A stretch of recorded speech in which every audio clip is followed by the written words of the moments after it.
Okay, so welcome members. Let us see now properties of circle properties in relation to angles.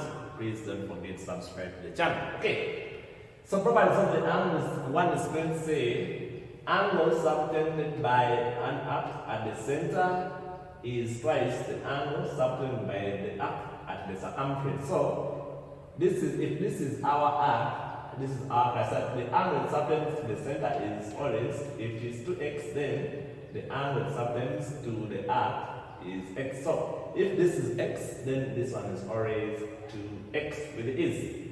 Then here, another one saying angles in the same circle are right angles. In simple terms, if you have a right angle, any angle formed in this same circle is a right angle. Of course, also it's almost the same property like this, because this arc is subtending an angle 180 at the center, and so this one is always 90. Then here, angles in the same segment are equal. So if you have this as a segment, this is, if this is the chord, then this is going to be the minor segment, the other is going to be the major segment.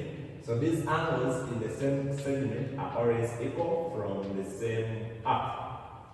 Then opposite angles of a cyclic quadrilateral add up to 180 degrees, and its exterior angle is equal to the opposite interior angle. What do we mean?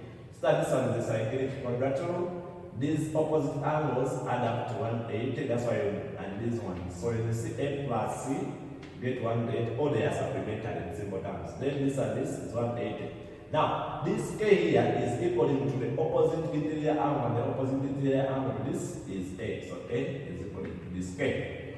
Now, here is angles in the alternate segment. Now, if you have this as a chord, you see it's going to be having this segment there, and then this one. So this angle is always equal to the angle formed in this segment here, where this one is the tangent. So the tangent, the angle made by the tangent and the chord, is always equal to the angle in the opposite segment made from this arc of that chord. That's why I say that now if this is the angle and this is the chord, then the other segment is this side, which is the angle formed there is y. The tangent properties, we know that always AP squared plus R squared is equal to OP. Now, always the radius is perpendicular to the tangent of a circle. So now, that's why you said here you have perpendicular. So always the radius is perpendicular to the tangent of a circle. And from there, you start, this is going to be right angle triangle, where you can say AP squared plus R squared is equal to the whole of this OP using the Pythagoras theorem.